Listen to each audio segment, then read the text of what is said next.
Hello class, today we will read our new chapter, chapter 12, the period after the Guptas.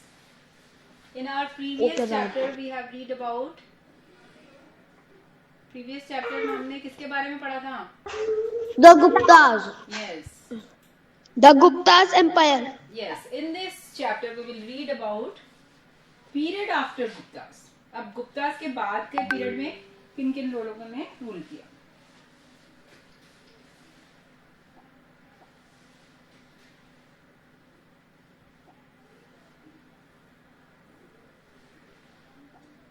Okay, let's start. After the decline of the Gupta Empire, some smaller kingdoms.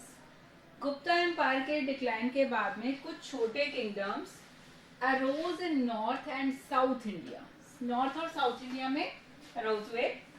Among them, the prominent one were the kingdoms of Harsha in the north and the Chalukyas in the Deccan and the Pallavas in South India. अब यहाँ पे देखिए कौन कौन से हैं. Ma'am, Harsha, Chalukya and Pallavas. North, Deccan and south. North, Deccan and south region में हर्षा, पल्लव और चालुक्यास इनके रीजन अरोज हुए. Harshvardhan. The first ruler of Vardhana dynasty was Prabhakar Vardhan. कौन थे फर्स्ट रूलर? प्रभाकर वर्धन. ये who was the first ruler of Vardhana dynasty? Prabhakar Vardhan. His capital was Thaneshwar. Thanesar. He was succeeded by Rajyavardhana, who was cunningly murdered by the ruler of Bengal, Shasnak.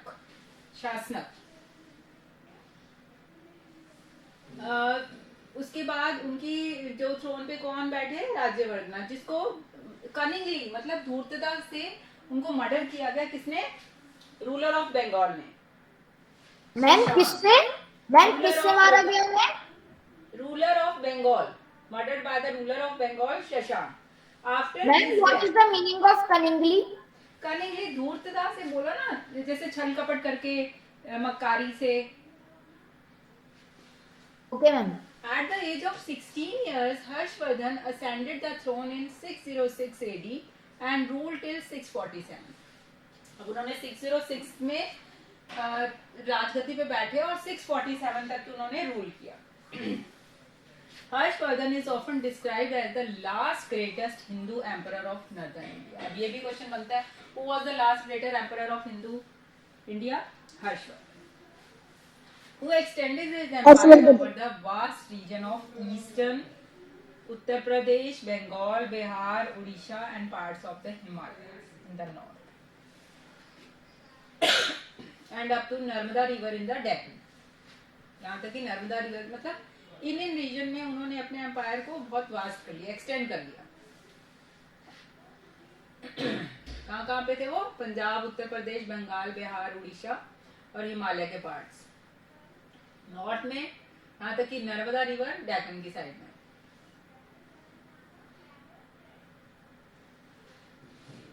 Sources क्या थे? We get detailed information about Harsha reign from the account of Chinese pilgrim and सैन. अब देखो फायान हमने पहले Chinese Pilgrim पढ़ा था उसके बारे में, जिसमें गुप्ता डायनेस्टी के बारे में बताया था. अब आ गया युआन सैन. युआन सैन है जो एक चाइनीज पिलग्रिम थे, who visited India in the 7th century AD and stayed in the country for about 15 years. 7th century में आए और 15 साल तक हमारी कंट्री में वो स्टे किए. The pilgrim vividly describe Harsha's court and life in those days. उसने अपने अकाउंट में हर्ष की जो लाइफ थी उसके सारी विविडली डिस्क्राइब किया, अच्छी तरह से बताया है. His account sheds light on the economic and social life of the period. अब उसके अकाउंट से उस टाइम के लोगों की इकोनॉमिक और सोशल लाइफ के बारे में भी पता लगता है कि किस तरह की इकोनॉमिक कंडीशन थी उन लोगों की.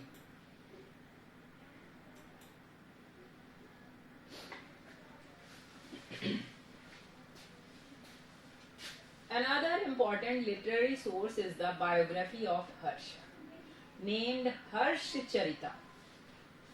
written by बाण भट्टा, the court poet of हर्ष। और उनकी जो बायोग्राफी है, उनकी आत्मकथा लिखी गई है जो कि बाण भट्ट ने लिखी है, उनसे भी हमें उनके बारे में बहुत कुछ पता लगता है। ठीक है। हर्षा's military achievement, military achievement किस तरह के थे उनके?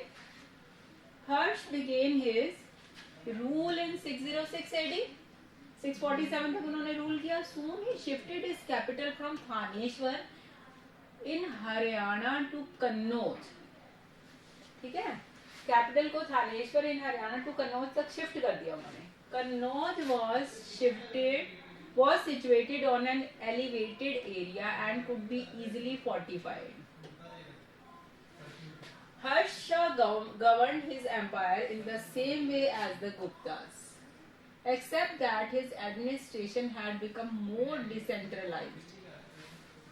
उनका जो ma'am what is meaning of decentralized? Decentralize मतलब कहने का मतलब जो जिसको केंद्र से नियंत्रित किया जाता था, डिसेंट्रलाइज यानी बीच में जो मेन है वो सारे किंगडम को एडमिनिस्ट्रेट कर रहा है। ठीक है। The political unification of a large part of northern India was his greatest political achievement. अब उसकी सबसे बड़ी अचीवमेंट क्या थी? Political unification of large part of northern India.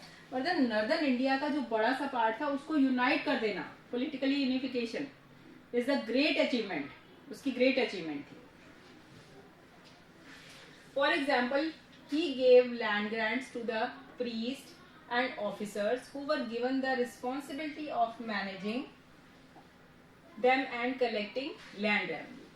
अब वो जो लैंड ग्रांट देता था किसको? प्रीस्ट और ऑफिसर्स को, जिनको रिस्पॉन्सिबिलिटी दी गई थी कि वो लैंड रेवेन्यू को कलेक्ट करेंगे।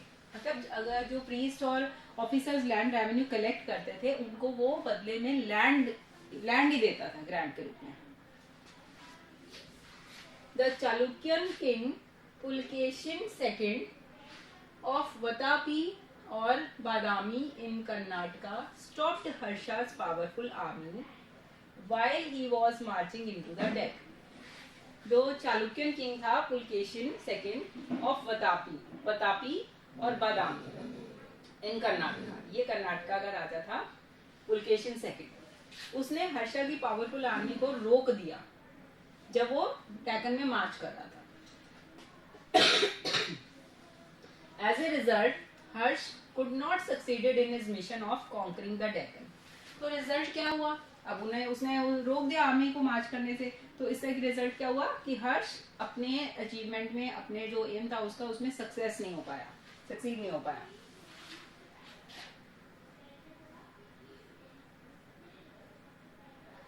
अब हमने यहाँ पे अभी उसकी मिलिट्री अचीवमेंट भी पढ़ी है, उसके सोर्सेज भी पढ़े कि हमें वहां से कहाँ से हमें पता लगता है।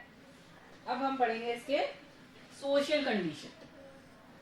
From Han's and account of the social life of the people we come to know that nobles and priest led a luxurious life. अब जो चाइनीज पिलग्रिम था उसके अकाउंट से हमें ये पता लग रहा है कि जो नोबल और जो प्रीस्ट थे, जिनको उन्होंने जो हाई मतलब रेंज पे ऑफिसर्स बैठे हुए थे, वो एक अच्छी लाइफ जी रहे थे, luxurious life. Harsh and notice that untouchability existed. उस पीरियड में भी थी, चंडाला थे ना, और इसमें भी थी, एग्जिस्ट हो रही थी अभी। The untouchables lived outside the villages and ate garlic and onion. अब जो अनटचेबल्स थे वो बाहर रहते थे और क्या खाते थे? गार्लिक और अनियन, प्याज और लहसुन खाते थे। The untouchables would announce their entry into the town by shouting loudly so that the other people might keep away from them. जब वो शहर में दाखिल होते तो वो जोर जोर से लाउडली शाउट करते थे, जिससे कि क्या होता कि जो दूसरे पीपल है ना, उनको पता लग जाता कि अछूत लोग आ रहे हैं, तो वो अपने आप को उनसे दूर कर लेते थे। मतलब अनटचेबल्स मतलब उनको टच नहीं करना है किसी को, इस तरह की कंडीशन थी। Thus, this description tells us that there was an acute social disparity between the various castes during Harsh time. अब उस समय देखिए कास्ट के बीच में जो अपर कास्ट के लोग हैं वो तो बहुत लग्जरियस लाइफ स्पेंड कर रहे थे, जी रहे थे, और जबकि जो अनटचेबल्स हैं या लोअर कास्ट के लोग हैं उनको इतना तक था कि उनको बताना पड़ता था कि हम आ रहे हैं, आप लोग हमसे दूर हो जाइए, अनाउंस करना पड़ता था। तो कितनी डिस्पैरिटी थी, भेदभाव था ना तब। तो इस तरह से वो उस पीरियड में भी डिस्पैरिटी उतनी ही ज्यादा थी। Education and culture during this time Nalanda was a famous Buddhist university. Nalanda university है जो उस समय की फेमस बुद्धिस्ट यूनिवर्सिटी थी। अकॉर्डिंग टू हान सैंग who had also studied here, the university was supported with the revenue of 100 villages. Hwan सैंग के अनुसार जो उसने भी वहां पे पढ़ाई की है, स्टडी की है, कि यूनिवर्सिटी को सपोर्ट कहाँ से मिलती थी?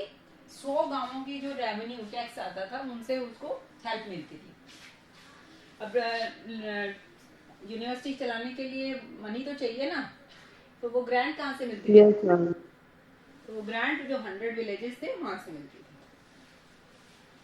Nalanda has been rightly called one of the first few greatest university of the world. ये भी क्वेश्चन बन रहा है।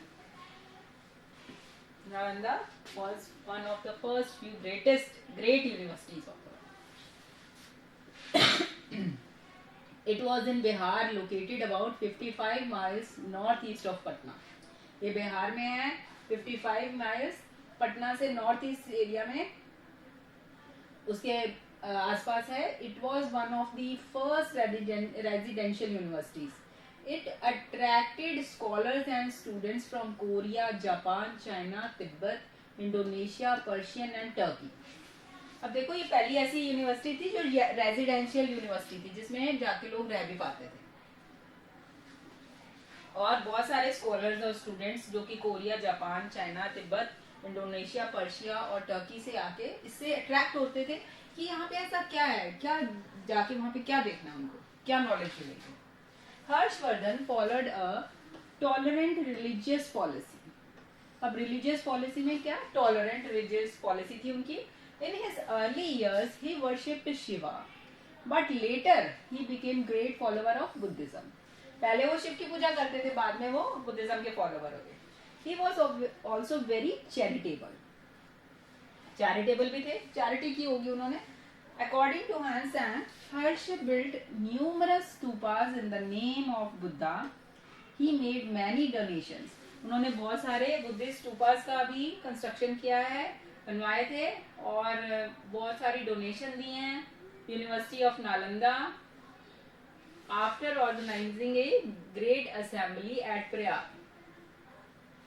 ये थोड़ा सा यहाँ पे ब्लर हो गया है ये पैराग्राफ, तो you can see it. No, ma'am, it's clear. After organizing a great assembly at Prayag, Harsh gave huge donations and gave away everything.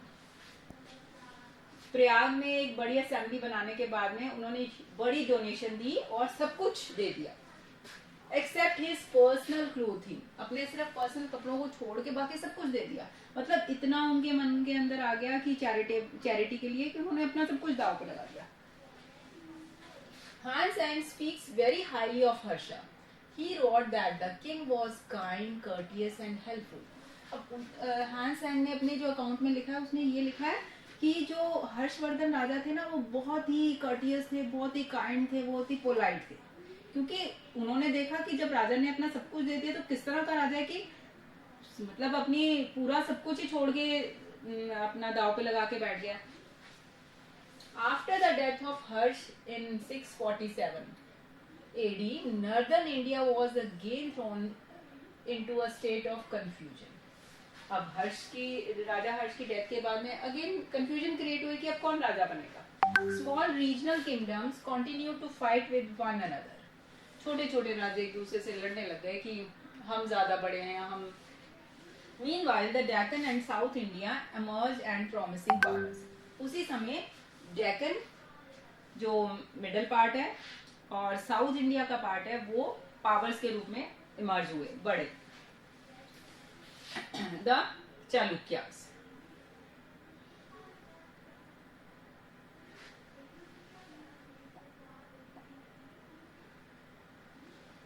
the Deccan, after the decline of the Satavahans, the Chalukyas played an important role for about 2 centuries until 757 AD. Deccan में जब सतवाहंस की powers का decline हो गया, खत्म हो गई, the Chalukyas ने एक इम्पोर्टेंट रोल प्ले किया 2 सेंचुरी तक, यानी टिल 757 AD तक. They set up their kingdoms in western Deccan towards the beginning of the 6th century AD. उन्होंने अपने राज्यों को वेस्टर्न डेक्कन में सेटअप किया towards the beginning of the 6th century. और ये स्टार्ट उन्होंने कब किया? 6th century. और 7th century तक उन्होंने, मतलब 2 century तक उन्होंने अपना जो पावर्स को अपना एंजॉय किया. They established their capital at Vatapi in Karnataka. उन्होंने अपनी कैपिटल कौन सी बनाई? वतापी, जिसको वतापी इन कर्नाटका में. अब हर्ष की पॉलिटिकल अचीवमेंट के बाद में अब आ गई political achievements of Chalukya. The most powerful and famous Chalukya king was Pulakeshin second. ये भी क्वेश्चन बन रहा है, who was the most powerful Chalukya king? Pulakeshin second. We come to know about him in a Prashasti written by his court poet Ravi Kirti. अब ये सारे जो जितने भी रूलर्स थे, पावरफुल रूलर्स थे, इनके बारे में हमें पता कहाँ से लग रहा है? क्योंकि किसी ने कुछ ना कुछ अकाउंट लिखे हैं, तभी तो हमें उनके बारे में पता लग रहा है. उनके कोर्ट पोएट, जो उनके कोर्ट के अंदर ही जो उनके महामंत्री या किसी तरह के जो लिटरेरी सोर्सेज में इन्वॉल्व लोग थे, उन्होंने उनके बारे में लिखा है, ताकि लोग उनके जाने के बाद में भी उनके बारे में पढ़ सके, नॉलेज ले सके. उनके कोर्ट पोएट थे Ravi Kirti. He defeated हर्षास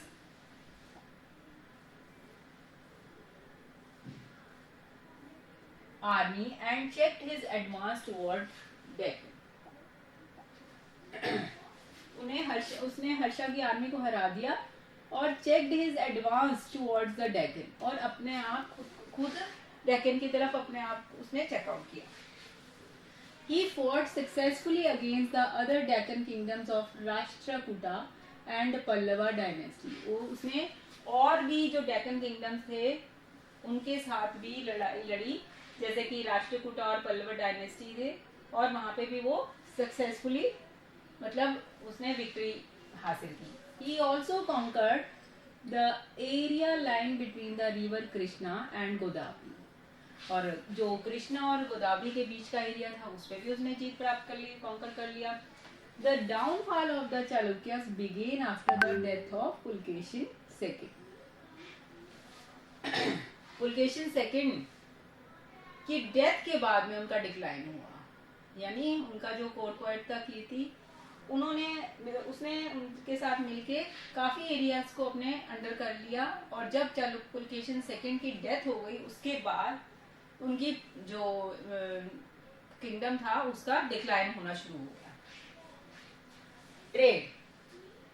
the Chalukyas develop trade relation with Iran, Arabia and south east Asia.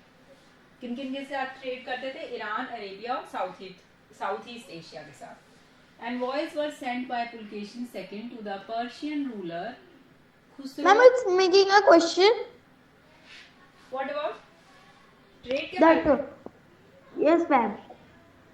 Yes, it is also a question. The Chalukyas trade with which countries?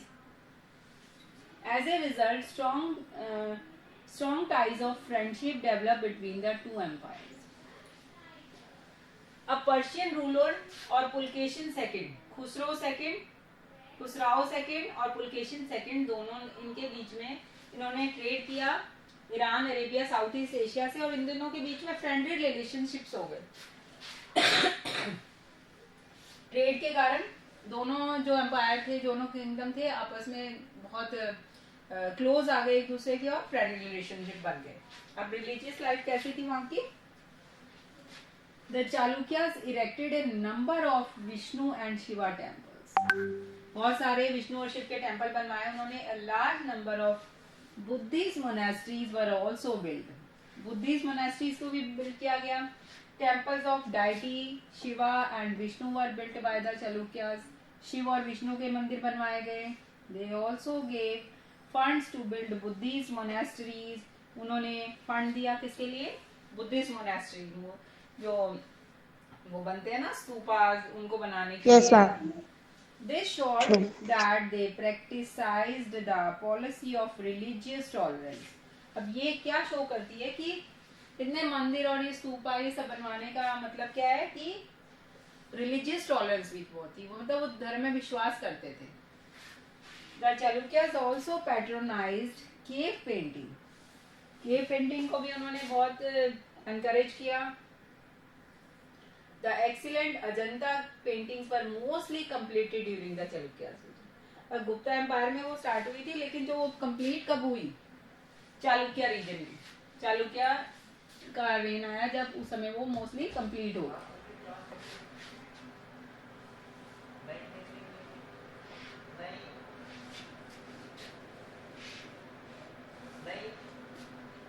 Okay.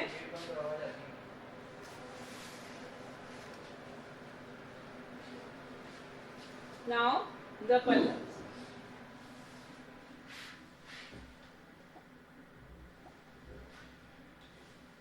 ये कितना चैप्टर रह गया? खत्म होने वाला है. Ma'am, just one page. Okay, इसको complete करके इसका जो बुक एक्सरसाइज है और क्वेश्चन आंसर हम अपने नेक्स्ट क्लास में कर लेंगे, ठीक है? Okay, ma'am. Century Okay, AD ma'am. arose another powerful dynasty called the Pallavas. अब 6th century AD में एक और पावरफुल डायनेस्टी स्टार्ट हुई जिसको क्या बोलते हैं? Pallavas. They controlled both southern Andhra and northern Tamil Nadu. Southern side Andhra Pradesh और नॉर्दर्न साइड तमिलनाडु, उन पे उन्होंने कंट्रोल किया. They set up their capital and Kanchi और present day Kanchipuram in the Kaveri delta which became town of temples and Vedic learning. उन्होंने अपनी कैपिटल को कहाँ पे बनाया? कांची, और जो कि प्रेजेंट डे आज कांचीपुरम के नाम से जाना जाता है, जो कि कावेरी डेल्टा पे है, जिसको क्या बोला जाता है? टाउन ऑफ टेम्पल्स और वैदिक लर्निंग, वेदों की लर्निंग का और मंदिरों का शहर, जिसको ये माना जाता है. The two great rulers of Pallava dynasty were Mahendra Varman and Narasimha Varman first. ये पल्लव डायनेस्टी के रूलर्स थे, Mahendra Varman and Narasimha Rao Varman. Ma'am, this can be also made a question. What were the two great rulers of Pallava dynasty? Yes. Although both the Pallavas and the Chalukyas supported Hinduism and performed Vedic sacrifice and gave donation to the Brahmins. उन्होंने Hinduism को support किया और वैदिक sacrifice भी किए और donation दी ब्राह्मण्स को. They quarrelled with each other for wealth, territory and prestige. एक दूसरे से लड़ते भी रहते थे.